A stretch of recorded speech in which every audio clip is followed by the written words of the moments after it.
MTN News, this is Montana This Morning. Plans for a project that aims to fill some of the need for Bozeman housing that average workers can actually afford.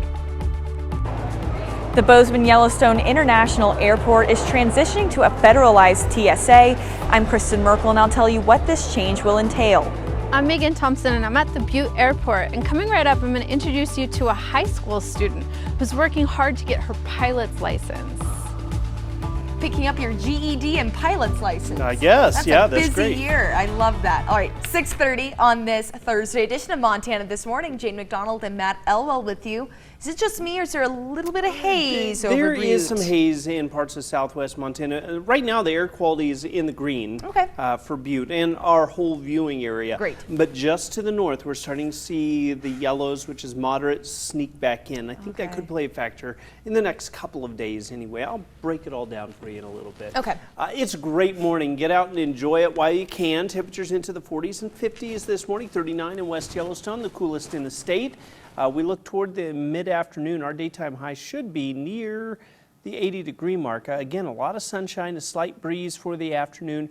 We've got several days of mild weather, but not without a few rain chances sneaking into the forecast. We'll break down that hour-by-hour forecast in just a few minutes. All right, looking forward to it, Matt. Thank you very much. Now, you see construction of new apartments and homes all the time, all over Bozeman. But one thing is missing, and that's affordable housing. MTN's Edgar Cedillo learned about a new project aimed at filling that gap. The high cost of living in Bozeman and low housing availability has driven many people in town to live in campers on the streets of Bozeman like the one behind me. Now, the city of Bozeman has been looking for solutions as to how to fix this housing crisis. One option that they've had is to build more affordable housing units like the one behind me. Now, this empty plot of land could soon look like the one behind me. Bozeman needs all housing types for all households. According to Zillow, the average price of rent for a one-bedroom apartment in Bozeman is around $2,200 per month, but the city hopes to bring more affordable housing online. 5-story new construction project. It's 155 units. That is really geared towards working families. The city approved a project that is slated to be built behind Kenyon Noble. It will see rents within the 60 to 80% of average median income, meaning that rents for a one-bedroom apartment could hover around $1,400 when they open up. We're going to do 50 years of affordability for this project, and so that means there will be rent caps. The Arrowleaf Apartments is a development that brought 96 units of affordable housing online last year. David Fine, the city's economic manager, says that they now have just under 550 proposed units across the city.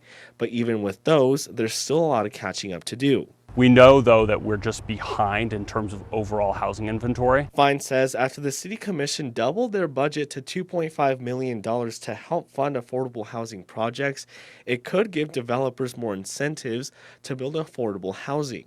In this case, it's really hard to make low-income housing tax credit projects pencil without some other sources of incentives. Now, construction on this project should start up in the next couple of months with people moving in sometime by 2026. In Bozeman, Edgar Cedillo, MTN News. Thank you very much, Edgar. Now sticking in the Gallatin Valley for this next story. Soon, TSA services at the Bozeman Yellowstone International Airport will no longer be contracted. MTN's Kristen Merkel reports on what the future federalization of TSA will mean for airport security. At the request of the Bozeman Yellowstone International Airport Board, TSA has begun the process to federalize airport security screening operations. We're just happy that it's going to come back. People are going to see that familiar blue uniform here at Bozeman again, and we're looking forward to that. Since 2014, services have been contracted by the Transportation Security Administration to a third-party company. This third party met the same protocols and standards that are in place at other airports nationwide. Starting October 8th, TSA's Lori Dankers says travelers will be screened by TSA officers employed by the federal government. We're really pleased to come into Bozeman with our federal employees. We're in the process of transitioning a lot of the contract employees to federal employees. Dankers says 30 employees have committed to federal employment, and the switch will not cause any disruption to the screening process. The only change will be the employer and the benefits. The message for the community is that it will be a seamless transition for you. There'll be no interruption of security screening services, and you're going to see some of those same faces that you're used to seeing here in the checkpoint working as federal employees doing these same duties. TSA has a lot of staffing resources available and hopes to hire local and keep their salary competitive. We know that really communities benefit when we hire local TSA officers to work here. That's your friends, your families, people you know. That way you see those familiar faces as we expand our staff here. One thing we promised all of the contract employees who are transitioning to federal employment is they will not be paid less than they were paid as a contractor. TSA is in the process of recruiting additional full and part-time security screening officers at the airport. If you are interested in applying, visit the link on our website. In Belgrade, Kristen Merkel, MTN News.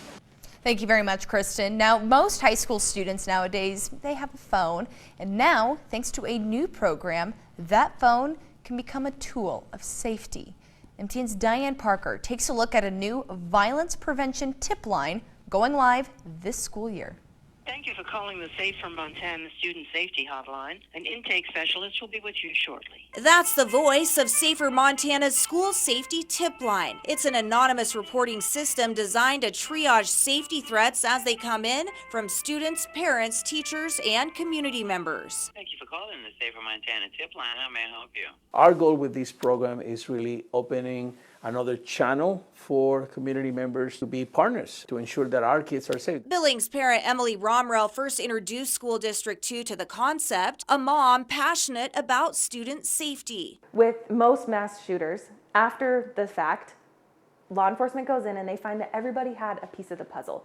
This neighbor heard something. That student at school saw something. But other districts are also adopting the tip line. Safer Montana is providing it free of charge to any school district in Montana through 2025 via a grant. So far, 15 schools have signed up, with the state's largest school district, Billings, expected to fully roll it out this fall. Most states have a statewide adopted tip line. We don't. Our intention was to fund a tip line, get it in as many districts as we can. In a couple years, use data to show its effectiveness and advocate for a statewide adoption. Safer Montana says the tip line is already saving lives, with 4 urgent tips related to suicide last year alone. That's out of 49 total tips. 42 were standard and related to bullying and vaping, and 2 were test tips, like not enough mustard at lunch. Students probably will test this to see if it works and if you do anything, and then it will be used appropriately. Suicide prevention is on the mind of Montana administrators and parents alike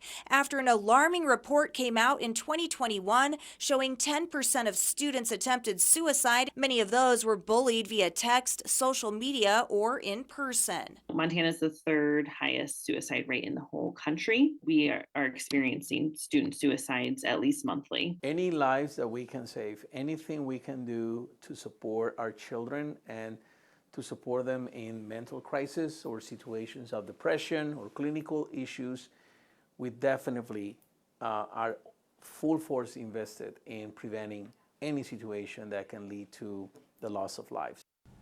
A great tool. Now, when someone is described as having their head in the clouds, that is usually an insult. But for one Butte High School student, she has her head in the clouds. In fact, she has her whole body in the clouds as she takes to the sky in an airplane in pursuit of a pilot's license. MTN's Megan Thompson visits with this Butte teen who's only a few lessons away from becoming a pilot.